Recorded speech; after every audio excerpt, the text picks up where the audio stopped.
Okay, let's talk about good fights. Because I've been having some great fights with my wife, and the goal of a fight, first of all, is to bring intimacy. So you're wanting to move closer together in a sustainable and win-win way. At least that's my goal.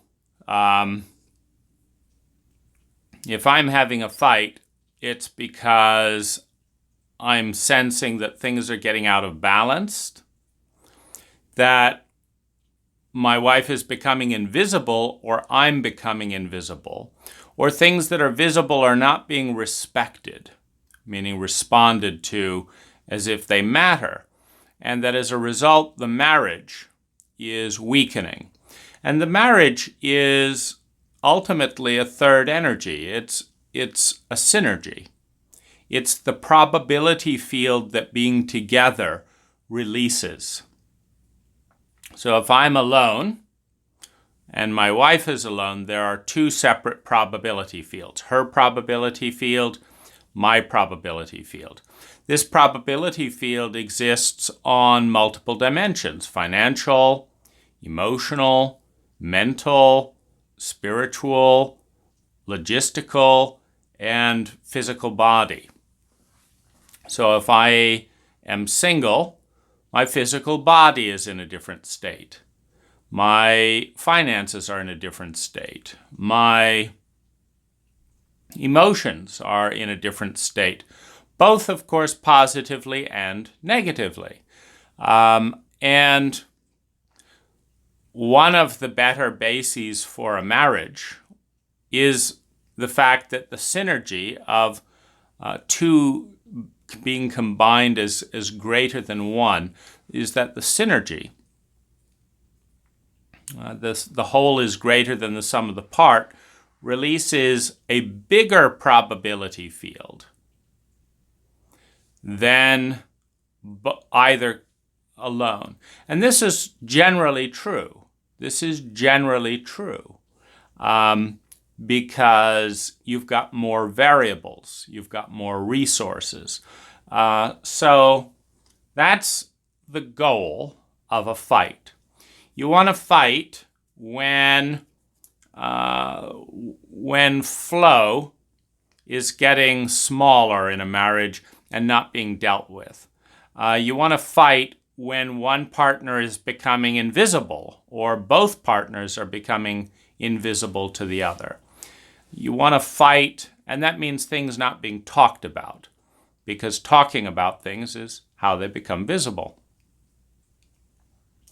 You want to fight when the marriage is becoming unsustainable for one or both people. And at the end of the fight, you should have, the goal is to have dealt with the issue. Well, actually, this is not a list of the end of the fight. This is a list of kind of a process. At the end of the fight, both people need to be seen and felt at a deeper level in a way that lends appreciation for what is seen. And that there's caring for what is seen. And this is sometimes tricky. But there is something positive. And there's often something positive that is bigger than the marriage that wants to take place, that is being constrained by the marriage. So the marriage is a bigger probability field than the individual as a general rule. And there is something bigger than the marriage that the marriage as it is defined may be trying to constrain. So here are some guidelines about how to go about a good fight. One is, of course, deal with the issue. And don't back down from the issue being dealt with. The second thing, I think, is, and this is controversial,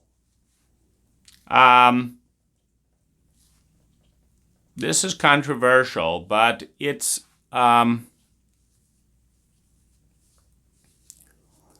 I always frame a conflict with win-win or no deal.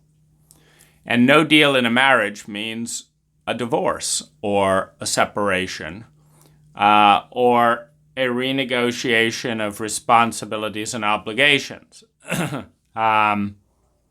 And so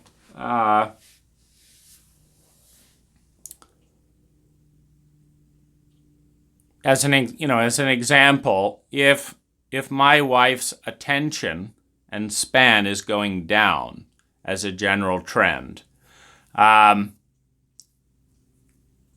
it's not because this is something really busy at work, it's just going down. I may point out that, in fact, I will point out that there are plenty of people that enjoy spending time with me.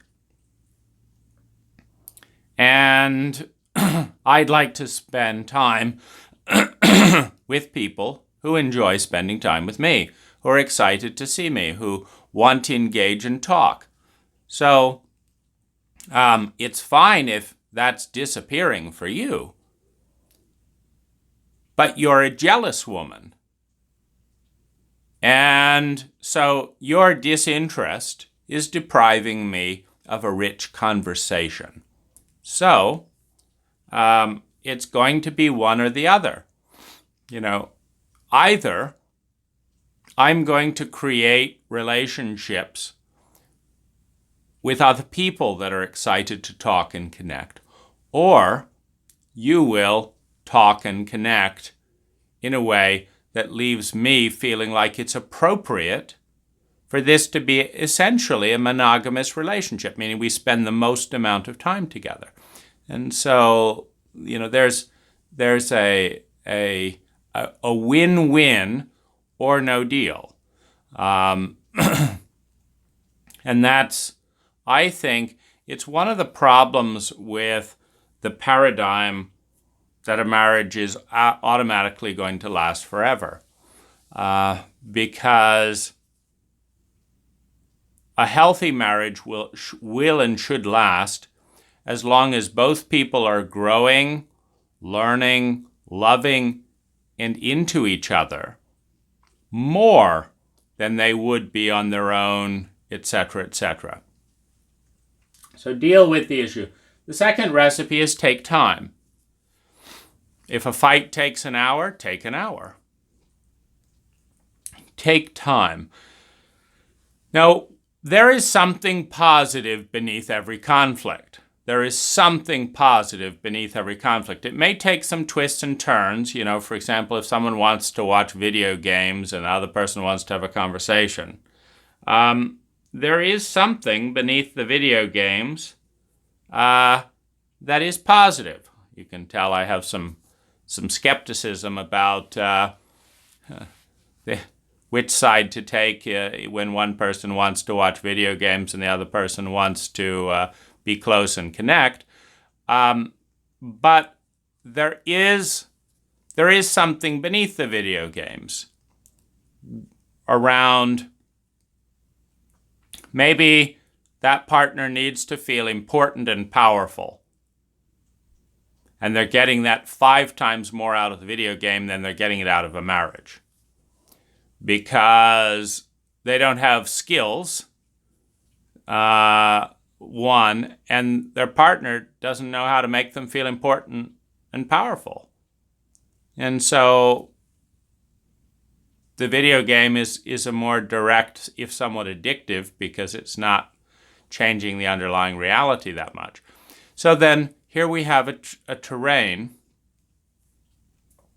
Here we have a terrain And if you take time, why is this important? What do you want out of that? What do you feel here, etc.? Then you have the understanding. You may get to the point that there's some part that's feeling very small, very insecure, very needing of attention and validation, and that doesn't know what to do with that.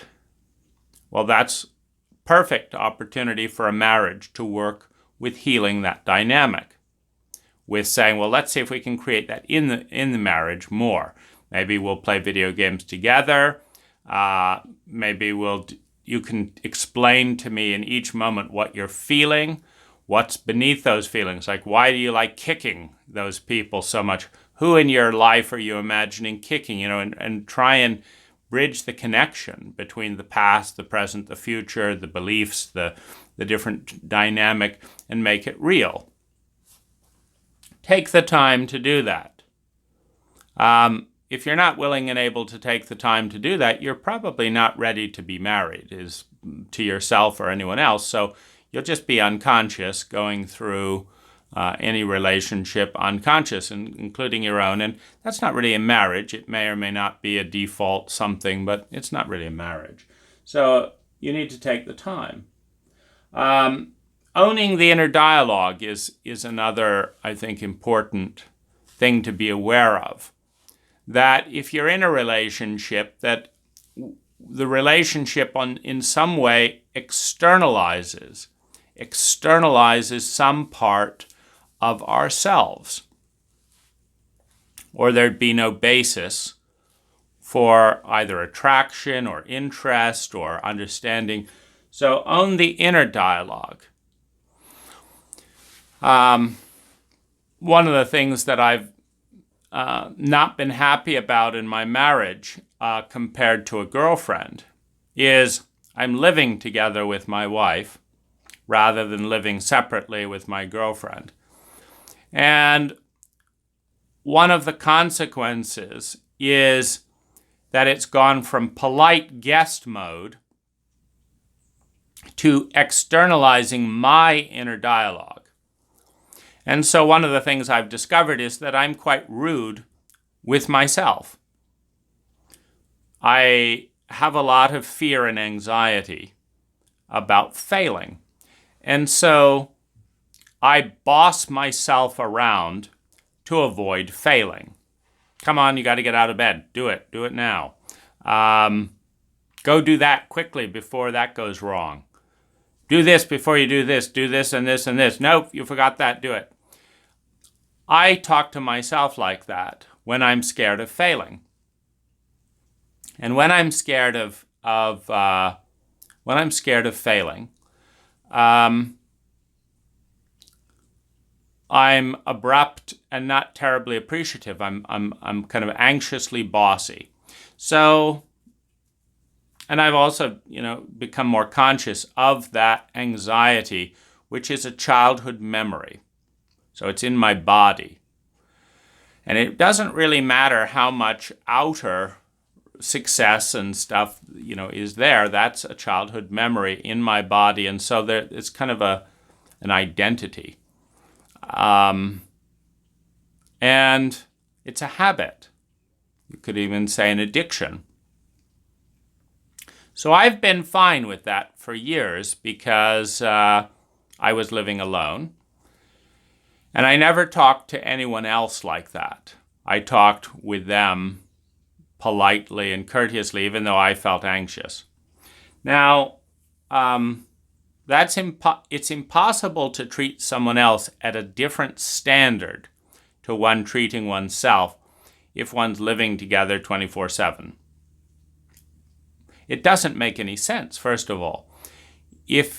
Because if I'm valuable, and that's how I talk to myself, and she's valuable, then it's kind of in integrity. It's integrated to treat her the same way I treat myself, which is a default that we end up in. It's what gets us ultimately into trouble in a culture that teaches self-neglect and abandonment, is ultimately we treat others like ourselves. And so I own the inner dialogue. So as I'm horrified at the way that I'm bossing her around and impatient, what I'm trying to get in touch with is what must it feel like? So as she's, getting irritated or pouting or whatever, I'm trying to say, wow, that's what my inner feminine has to deal with. My masculine says, go on, do this, do this, do this. And then my feminine gets my body up to do these things and doesn't always like it and feels tired and depressed, and because there's not a lot of praise and appreciation and stuff. And so own the inner dialogue just means that whatever's going on out there in some way between some part of us is going on in here. And to understand that this is, in a sense, the great equalizer. I'm going to treat you like myself, or a part of me is going to treat you like the way I treat a part of myself. So if it's shitty out there, then it's just as outrageous that it's going on inside me, because I'm a human being as well. And so now it becomes a matter of mutual empathy. I'm really sorry that I'm treating you the way I'm treating myself, which means I'm really sorry to myself that I'm treating myself this way. And I can imagine that doesn't sound very nice and feel very nice to you, so I can imagine it doesn't feel very nice to her inside either. So I'm sorry you inside. I'm going to change the way that I've been relating to you for decades. And as I do, I'm going to treat you better. And I'm going to bring you into some of the fear, etc. Like there's some part of me at 6 years old that's terrified, and then at 12 years old that if I don't take responsibility, there's all this terror and fear. And so owning the inner dialogue goes both ways, helping Jen to feel empathy for the fact that I've been doing this to myself for decades. And also, the other thing, it's like in the relationship, I'm the one that's managing a lot of the outer logistics for both of us.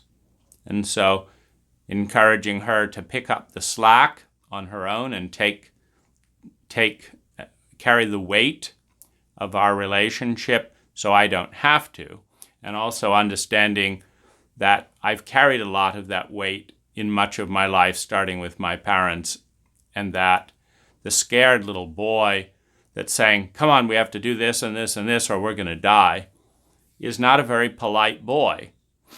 He's a scared little boy who doesn't want to be a parent, who doesn't want to be a grown-up, who doesn't want to have to take up the slack of other people. He's impatient, he's scared, he's resentful, he's lonely, and he knows how to get things done, and he gets them done very well, but he's not very polite about it. And he's not very polite as a kid, and he's not very polite to this part that he's having to boss around, and he's not very polite to you. And maybe we can love that scared little kid together and understand just how much pressure he's under and how inappropriate it is for a 6-year-old, and how I've gotten frozen in that place because there wasn't an adult to help move through that and help me grow up into an adult. I'm just a scared 6-year-old trying to do all this. So let's look at that. And how do you feel about that 6-year-old? Because if you hate him, he's going to punish you. Because the last thing he needs after, 30 years of him taking up slack, etc., is to be punished when he never wanted to have to take up this slack in the first place. He wanted an adult. He didn't get it. So if you hate him, he's not going to take care of you, etc. Now, you're going to need to come up with a career and all that funds us if we're to remain sustainable. And so there's a basis for negotiation, for empathy, for understanding in this inner dialogue terrain. And I think it's something that we miss, because when we do something to other people, somehow, as an unconscious culture, we somehow think that, well, we're not affected by that. Isn't it horrible? But then why isn't it horrible that we're doing that same thing to ourselves 24/7 as an inner relationship? Because the outer is what is externalized from the inner. And the inner is what is internalized from the childhood template dynamic, as a general rule. So if it's an outrage that we're treating our wife this way, why isn't it an outrage that 6-year-olds are being treated that way today, and that our 6-year-old was treated that way as a child? And if it's an outrage that she feels that way for 20 minutes, why isn't it an outrage that he's feeling like that most of the time for decades? And if it's an outrage that,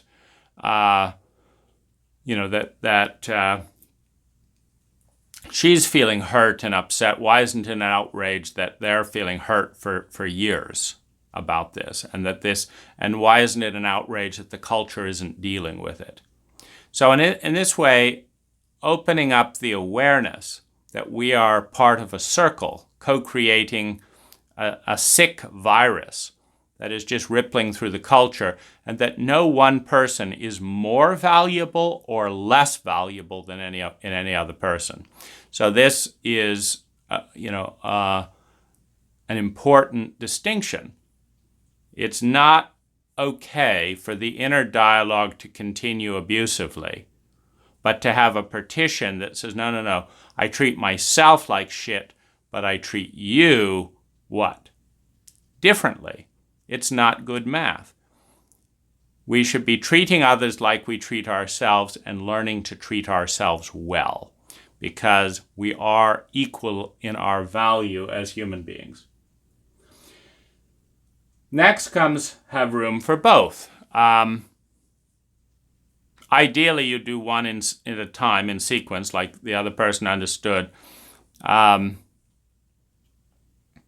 But having room for both also understands that there's an inner dialogue and stuff that's going on, in my wife. Well, you did this. Well, you did that. Well, I didn't want to deal with that. Well, I'm avoiding this because da-da-da, and I didn't tell you that because you interrupt me, and all this other stuff. And that's important to validate. Why is the other person on the other side doing what they're doing? Well, I was scared you would be angry if I told you this. Who's scared? My 5-year-old. Okay, so you have a 5-year-old that's scared that I'll be angry if you tell me this. Okay.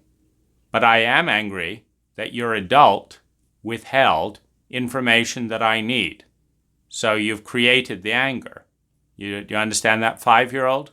But also, do you understand, 5-year-old, why are you having to deal with an adult's life? Where's the 25-year-old? Where? This 5-year-old, this is not your job. Go play, hide, don't tell your parents what they're going to punish you for. That's fine. But hey, 25-year-old, I've told you 1,000 times I like transparency and honesty, and I'm pissed when you don't do it. So why are you giving that to a 5-year-old? You have a good memory.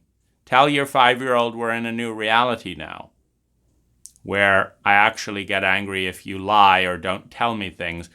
And I may argue with you if you say something, but that's not a problem.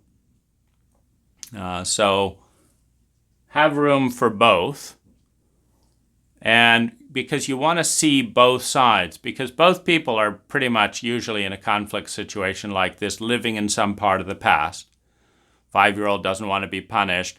My 6-year-old is angry and resentful about having to do stuff that grown-ups ought to do on their own. Why is my 6-year-old still dealing with that? Why am I frozen in those feelings? Who's there as an adult to say, we're going to do some healing on that 6-year-old or do some, something. And sometimes the adult doesn't know. Like I've done $150,000 of therapy with multiple practitioners, and that dynamic is still in place. So it's not rational to say, oh, I need to do more therapy. Is $1 million of therapy going to do it?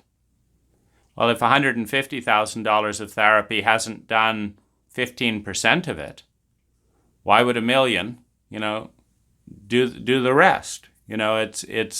And besides, the adult points out rationally, we don't have $1 million. That's something the adult can do about. But the bigger thing is, I'm not sure $1 million of therapy is going to sort that one out. So what is? And while I don't know, in a psychologically illiterate culture, I don't know exactly what is. Because there aren't really elders in my neighborhood to consult about that. And we don't do anything but avoid or humiliate these dynamics in our culture. And so for the adult, it's hard too sometimes. It's like, let's leave it to the 6-year-old because I don't know what to do. And this is a challenge of being an immature culture. As a general rule, it's not personal, but it is a challenge of being in an immature culture. Having room for both, for all the different sides to come out, all the different ages with all their various complaints. My 3-year-old doesn't like it when you look at me like that. My 5-year-old doesn't want to be punished. My 9-year-old doesn't want to be argued with. My 15-year-old knows that you're always bullying her and she doesn't want to think. And my 25-year-old is just gone. It's like, it's a complicated relationship. Have room for both and empathize with all of those. Of course, a 16-year-old adolescent is resentful and pouting and about all this stuff. It's a fucked up world for a 16-year-old to live in and have grown-ups that don't know how to be adults blaming this and that and the other, and every time the teenager speaks there's some conflict, and yet they say they want you to speak, and it's miserable. Have room for both. 100% transparency is another guideline. And I think of this sometimes when I'm 5 years old and feeling hatred and hostility, for example. And whether or not to say that, because of course I have control over what I say, and I could just think or feel that and say, that's not a really appropriate feeling for an adult. I'm feeling 5 years old. Let me just say that, could you not do this? I don't like it. Or I could say, I apologize for having a reaction around this because whatever. My approach is to aim towards transparency. So rather than suppressing the hatred or the hostility or making it polite, I add in the age. I say, my 5-year-old hates you because he wants this and you're not doing that. And I just be the 5-year-old so that she can see what it's like for my 5-year-old. But she knows that I know that I'm talking about a 5-year-old. And this is not the be-all and end-all, because a 5-year-old should not be the final arbiter of an adult life. But I think most people can understand that a 5-year-old or a 7-year-old, is feeling hatred because they're feeling powerless, because this isn't going the way they want, because they don't like this and they don't like that and they don't want the consequence of that and they hate that this is and da-da-da-da-da. And so there's a reason that I go for this kind of transparency, and it's to avoid insanity.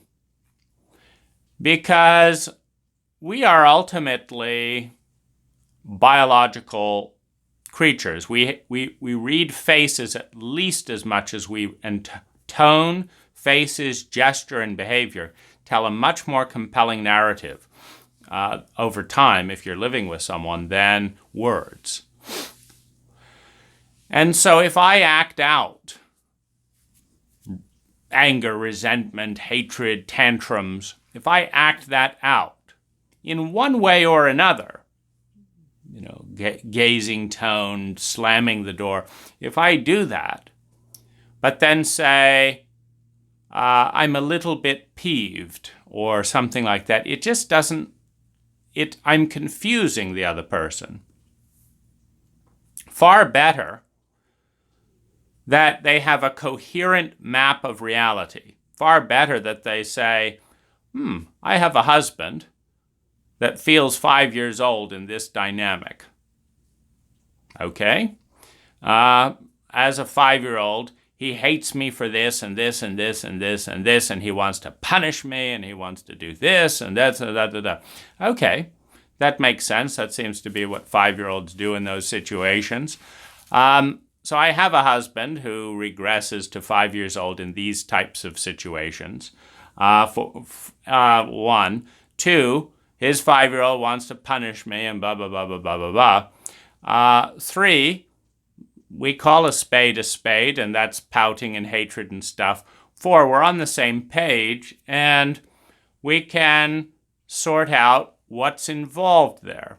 And the main thing that I am getting away from there is, as a sensitive, I pick up on all of this stuff from people around me who generally deny this stuff. So they feel resentment and scared. And I say, do you feel resentment and scared? And they say, no, it's no big deal. It's no big deal. So they lie. But their body and their posture puts out the resentment and scared. Well, it's hard to deal with, because if they are resentful and scared, but they say they're not, now you can't say, well, why are you resentful and scared, which would be useful. So, because you said this and my wife da-da-da-da, now you're going to make me look bad to the neighbors and blah, blah, blah, blah. Well, if you know why, you can do something about it. You can say, well, who cares about the neighbors? Could we just leave them out of it? They're just human beings that don't really care about us. So who cares? That's fine. But that's important. So, this, or which neighbor do you think exactly is going to be bothered by this? Do you want to go, should we go check it out, and see? Do you mind if we do this? If you have the details, you can respond. But you can't respond if "it's fine" is the language that coats resentment and fear. You can't respond to it because it's not an accurate map. Because if you say it's fine and then say, well, why is it fine? Tell me exactly why it's fine, it will break down anyway. So what I try and do is, whatever I'm feeling, speak it. At whatever age I'm feeling, speak it. So that we can have a clear map of one another. And the same for her, to never... to never gloss over or mask what's going on, to make it easy to address what's going on. So this may take 30 minutes. It may take 10 minutes. It can take 2 hours. I generally find that when you get good at fighting, with that, a 30-minute fight with no defenses or denials. My wife says, why are you impatient keeping me waiting? You keep me, when I keep you waiting, you keep me waiting. You're absolutely right. You're absolutely right. I do keep you waiting, and I kept you waiting today, yesterday, here and here and here. I kept you waiting, and I kept you waiting for longer than you kept me waiting. You're absolutely right. validate, get to the patterns and the points. Try and look at look at these details, one, but step back and look at the overall sustainability of the relationship. Because there has to be an equation that says that both people overall are better off in the relationship, in their growth, and in who they want to be as people, or it does not make sense to be in the relationship. And so this is an important area to stand ground. For example, every time I kept my wife waiting, I was doing business that we need to do to create income. And I create 90% of the income. So if she created 90% of the income and I'm keeping her waiting playing video games, it's a very different dynamic in sustainability of a relationship than if I'm creating 90% of the income and and I'm keeping her waiting as part of my role in providing most of the income. So it's a different dynamic. So in that one, it's like, yes, and I will keep you waiting until such time as you create at least 50% of the income. But when you're keeping me waiting, you're chatting with your friends, doing this, etc. So, and we need to go to work, etc. So yes, I'm keeping you waiting, and I'm annoyed at you keeping me waiting. But it is in a context in which if I can't get my work done for both of us because you're not doing this, you're not doing 50% or more of the income piece in the equation, it's not appropriate to have an equal standard there, because I don't feel appreciated or like being in the relationship if I'm punished for what I have to do to take care of both of us. So no, this is not the way to resolve that balance. We have to acknowledge it. You are absolutely right. I keep you waiting and you keep me waiting. We have to acknowledge it. But we also have to acknowledge the larger context. And we have to acknowledge that that's not going to change. I'm going to keep you waiting again in that situation. And that's my job in the relationship, to do what is necessary to see that we have the resources for a relationship. Because if I don't do that job, the relationship doesn't exist in its current format. And then we need to look at a divorce and separation and stuff like that. And so these things are this overall framework of a relationship should be overall win-win for both people. And if the relationship is a good one and one person is giving in too much, such that they resent and want out of the relationship, that's a disservice to the other person. It's much better to push for more favorable terms. Meaning if I say, look, I'm tired of carrying your burden. I'm tired of this. I'm tired of being complained about this. I'm tired about this. You need to go off on your own and figure this stuff out on your own. And then I won't have the burden and I won't be keeping you waiting and blah, blah, blah, blah, blah. So off you go. That's one response. But that's in a good relationship where you're both growing and healing and learning, etc. Then that may not be the best response. A better response may be, no, let's balance this out more nicely. Rather than pretending, that this is an equal dynamic here. I'm doing all the work here. I'd like you to do more work here. Rather than complaining that I'm waiting, give me a foot massage while I'm on hold sorting out our stuff. Give me a foot massage. That feels balanced. Now I feel like you care that I'm doing the work for you and for me. So you're doing that, so I'm not resenting that. And rather than forgetting about that imbalance and saying, oh gosh, you kept us waiting.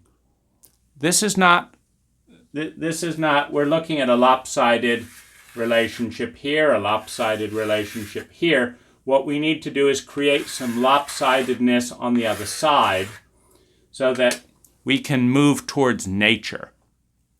Now, why all this focus on sustainability? And it's very unpopular, by the way, but it's very critical.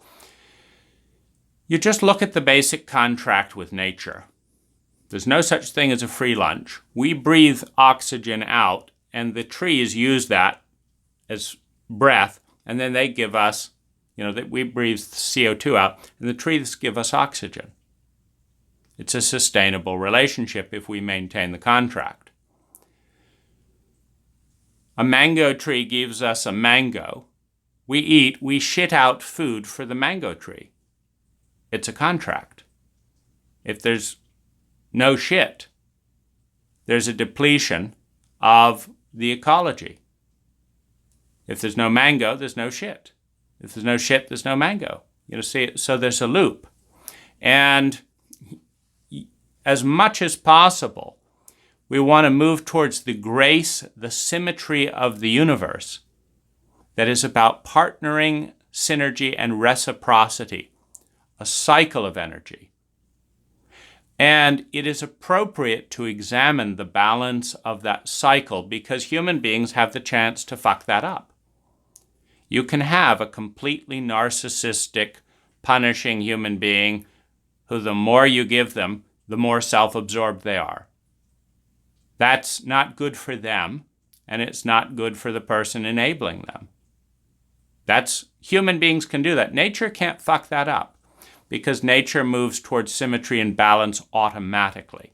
Human beings with an overlay of cult dictates and dogmas can fuck that up. And so you've got to consciously look at things like, as a result of this relationship, my financial situation is 60% weaker than if I wasn't in the relationship or if I was in someone else. That has to be looked at. So how's that going to be balanced over time? As a result, because you have immaturity in this and this area, my emotional exhaustion is 70% higher with you than it was with my last partner. Because I've got to listen to this, then this, then this, then this, then you argue, and then you get confused, and all of that takes emotional energy. So my emotional energy is depleted as a result of being in this relationship more than with this relationship or more than on my own. That's not sustainable in and of itself, but the creativity of the human being and the beauty of that is you can balance it out anyway. You can say, look, I'm not going to wait for you, but you're going to wait for me. You're not going to pay me, but I'm going to pay you. I'm not going to give you foot rubs after I come back from a hard day's work. You're going to give me foot rubs. And together, we're going to sculpt a synergy that sees all of our values overall growing more as a result of the relationship we've consciously created than if we were not in relationship or if we were in relationship with someone else. And the challenge, the discipline, and this is the healthy side of the free market economy, the challenge and the discipline is to say, hey, if we get too far out of whack here, the answer is clear. We separate and we create that with someone else. In other words, as you probably know, there's some people inside and outside that complain their entire life and they're going to complain in this country, and they're going to complain in that country. They're going to complain with this person, they're going to complain with that person. It's really helpful for them to know that the complaint is not about the person they're with. And that the depression that they're feeling is not about the person they're with. It may be. That's helpful to know too. And one of the benefits of having spent time with a number of people over years is we can say, no. This is not who I innately am. This is who I've become around you. And when I'm with this person over here, I'm very funny because they laugh at my jokes. They enjoy laughing. They please me in various ways, and I like making them happy. So I'm very funny over here. Over here, I'm not. And so if you'd like a funny man, you've got one in potential. But let me teach you how to release the comic, how to release my humor. And that's a much more useful thing to teach a partner than just say, oh, go get someone else. Because if they destroy humor as a general protocol and they're not conscious of it, but they want funny people, they're never going to succeed. So it's a kindness. It's a kindness to teach them. So this is all good. It's all good mathematics. Politically incorrect is irrelevant because we're looking for math equations that work, and nature is the master of that. Human beings are masters at messing with that, and so what the cult does as a normal status quo is irrelevant. What you can build, what works if you test this out, and this is why I did this video, is we've been having fights like this that have been ending with 30% more closeness, 30% more affection, 30% more sense of intimacy, of empathy. Gee, I understand what that's like for you, and I understand here. And also, 40%, lifted energy. Because it's like, oh my gosh, I shouldn't feel hate. I shouldn't feel it. Well, that takes energy, and that's a judgment. Like, what do you do when you feel something but you shouldn't feel it? The heart is a scientific instrument. It's reading what it reads from the environment and producing a readout called, in this case, hate. If you spend lots of energy suppressing and controlling that rather than saying, yes, I absolutely hate you in this moment from my 5-year-old. I hate you for this, and I hate you for that, and I hate you for that. Okay. My 5-year-old feels good after saying that. My partner knew it anyway. It's not like she was oblivious to the glares and all that. But now we've got a sanity. And then we can look at, well, why? Why does it? Well, because my 5-year-old is scared about this. Why? Well, this and that. Then you develop intimacy. And it's not personal. The goal isn't to destroy the other person. The goal is to create a flow and intimacy on the other side of that conflict, on the other side of that transparency. And as a general rule, I suggest leaning into fights. The way I do it is trends. I only feel 50% close right now. How close do you feel to me? 100%. Okay, well, I feel 50%. So we're going to talk until I feel closer to you. It seems like you're doing this less than you did last week. I liked what you were doing last week, but it's getting worse and worse and worse. Seems like you're not including me in your thoughts as much as you did last month. I like being included in your thoughts, but you're doing less of that. You didn't do this, but you did 3 things like that last month, but not at all this month. The trends are not going good, and I'm feeling separate. And you're not talking to me about these trends. They're just acting out. So what's going on? And this is a place for grief. It's a place for things to come out because there's always something going on. And if trends are happening, if big shifts in behavior are happening and you're not talking about them, it's a missed opportunity for intimacy.